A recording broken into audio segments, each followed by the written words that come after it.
22 साल, 20,000 लोग हैं। लेकिन ये बना कैसे? बिना किसी मॉडर्न मशीन के इतना परफेक्ट ताजमहल खड़ा कैसे हुआ? क्या ये सिर्फ मोहब्बत की निशानी है या इसके पीछे छुपा है एक ऐसा सच जो आज तक आपको नहीं बताया गया?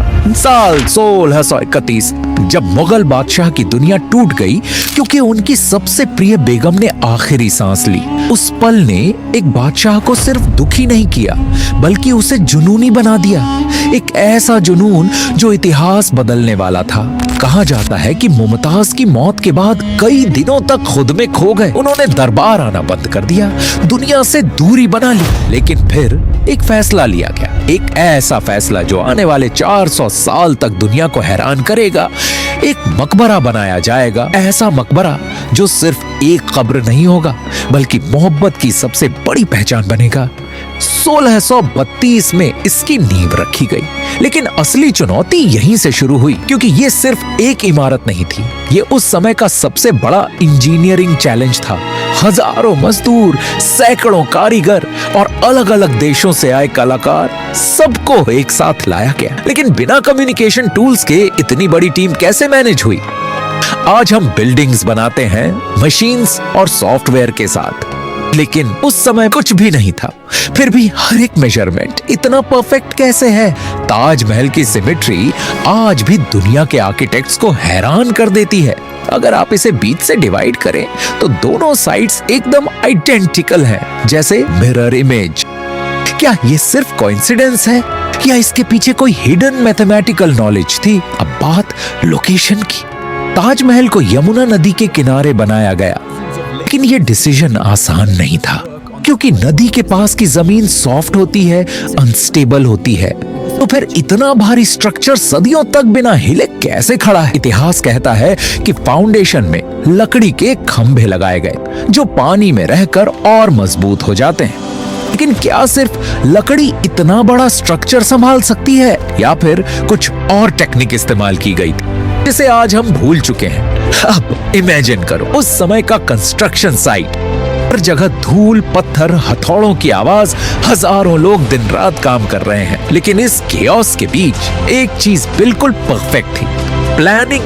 हर पत्थर अपनी जगह पर, हर डिजाइन एकदम एक्यूरेट। ताजमहल का मार्बल राजस्थान के मकराना से लाया गया, सैकड़ों किलोमीटर दूर से, बिना ट्रक्स, बिना रेलवे, सिर्फ हाथियों, बैलगाड़ियों और इंसानी मेहनत के दम पर। लेकिन इतना भारी मार्बल इतनी प्रिसीजन के साथ फिट कैसे हुआ? हर पत्थर परफेक्टली अलाइन कैसे हुआ?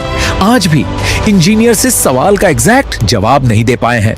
ताजमहल की दीवारों पर जो नक्काशी है वो सिर्फ डेकोरेशन नहीं है, वो एक साइंस है। कीमती पत्थरों से बनी इंट्रिकेट डिजाइन्स जो आज भी उतनी ही चमकती हैं। लेकिन बिना मॉडर्न टूल्स के इतनी बारीकी कैसे पॉसिबल थी? क्या ये सिर्फ प्रैक्टिस थी या कुछ ऐसा नॉलेज था जो समय के साथ खो गया? अब आते हैं उस सवाल पर जिसने इस कहानी को और भी रहस्यमय बना दिया। क्या सच में ताजमहल बनाने वाले कारीगरों के हाथ काट दिए गए थे ताकि वो दोबारा ऐसा मास्टरपीस ना बना सके? और कुछ कहानियां ऐसा कहती हैं, लेकिन इतिहास इसे पूरी तरह कंफर्म नहीं करता। तो क्या ये सिर्फ एक अफवाह है या इसके पीछे कोई ऐसा सच छुपा है जिसे कभी सामने नहीं आने दिया गया? 22 साल तक लगातार काम चलता रहा। हजारों लोगों ने अपनी पूरी जिंदगी इस एक मकबरे को बनाने में लगा दी। लेकिन क्या उन्होंने कभी सोचा था कि वो इतिहास का हिस्सा बन रहे हैं या वो सिर्फ एक आदेश का पालन कर रहे थे? और जब आखिरकार ताजमहल बनकर तैयार हुआ, क्या को वो सुकून मिला जिसकी उसे तलाश थी या फिर ये सिर्फ एक खाली जीत थी क्योंकि जिसके लिए ये सब बनाया गया वो इसे देखने के लिए जिंदा ही नहीं थी? और शायद यही इस पूरी कहानी का सबसे दर्दनाक सच। लेकिन कहानी अभी खत्म नहीं हुई क्योंकि ताजमहल सिर्फ एक इमारत नहीं है, ये एक रहस्य है। एक ऐसा रहस्य जो आज भी पूरी तरह समझा नहीं गया। इसके अंदर आज भी कुछ ऐसे बंद कमरे हैं, कुछ ऐसे रास्ते हैं उनके बारे में बहुत कम लोग जानते हैं। क्या उन कमरों में कोई राज छुपा है? क्या वहां कुछ ऐसा है जिसे दुनिया से छुपा कर रखा गया है या ये सब सिर्फ कहानियां हैं? आगे जो आप जानने वाले हैं वो इस कहानी को और भी गहरा बना देगा और शायद आपको वो सच दिखाए जिसे आज तक आपने कभी महसूस ही नहीं किया। लेकिन कहानी यही खत्म नहीं होती, क्योंकि ताजमहल के अंदर सिर्फ वो ही नहीं है जो हमें बाहर से दिखाई देता है। इतिहासकार मानते हैं कि इसके नीचे और अंदर कई ऐसे हिस्से हैं जो आज भी आम लोगों के लिए बंद हैं। कुछ कमरों के दरवाजे हमेशा के लिए सील कर दिए गए। क्यों? क्या वहां सिर्फ खाली जगह है, या फिर कोई ऐसा राज जिसे दुनिया से छुपा कर रखा गया है? कई लोगों का मानना है कि उन बंद कमरों में ऐसे निशान, ऐसे स्ट्रक्चर हो सकते हैं जो इस पूरी कहानी को बदल सकते हैं। लेकिन सच्चाई क्या है? आइए, आज भी एक रहस्य है, और यही ताजमहल को सिर्फ एक खूबसूरत इमारत नहीं बल्कि एक अनसुलझी पहेली बना देता है। एक ऐसी पहेली जिसमें प्यार भी है, जुनून भी, विज्ञान भी और रहस्य भी।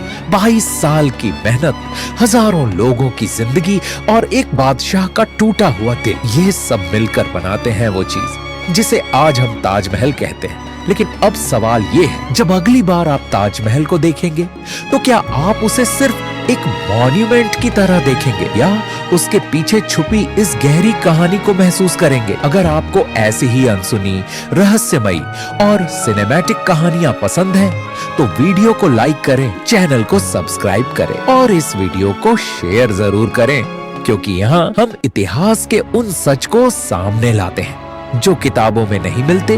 लेकिन अगर आप सोच रहे हैं कि ये कहानी यहीं खत्म हो जाती है, तो शायद आप गलत हैं, क्योंकि जितना हम ताजमहल को समझने की कोशिश करते हैं, उतना ही ये हमें और उलझा देता है। कुछ इतिहासकार मानते हैं कि इसके नीचे ऐसे हिस्से हैं जिनके बारे में आज भी पूरी जानकारी सामने नहीं आई। कुछ दरवाजे जो सालों से बंद हैं, कुछ रास्ते जो कहीं जाते ही नहीं, या शायद कहीं बहुत गहरे जाते हैं। और सबसे अजीब बात, इन बंद कमरों के बारे में कोई क्लियर आंसर आज तक क्यों नहीं मिला? अगर वहाँ कुछ भी नहीं है तो उन्हें खोला क्यों नहीं जाता, और अगर वहाँ कुछ है तो उसे छुपाया क्यों जा रहा है? ये सवाल जितना सिंपल लगता है उतना ही खतरनाक भी हो सकता है। सोचिए, अगर कल वो दरवाजे खुल जाए और अंदर कुछ ऐसा मिले जो इस पूरी कहानी को बदल दे, तो क्या हम सच को एक्सेप्ट कर पाएंगे, या फिर कुछ सच ऐसे होते हैं जिन्हें हमेशा के लिए छुपा देना ही बेहतर होता है? अब ये फैसला आपका है। आपको क्या लगता है, उन बंद कमरों में क्या छुपा हो सकता है? नीचे कमेंट करके जरूर बताएं, क्योंकि आपका एक आइडिया इस रहस्य को और गहरा बना सकता है। अगर आपको ऐसी डार्क, मिस्टीरियस और माइंड ब्लोइंग स्टोरीज पसंद है तो वीडियो को लाइक करें, चैनल को सब्सक्राइब करें और बेल आइकन जरूर दबाएं, क्योंकि यहाँ हम ऐसे ही छुपे हुए सच सामने लाते हैं जो शायद दुनिया आपको कभी नहीं बताती।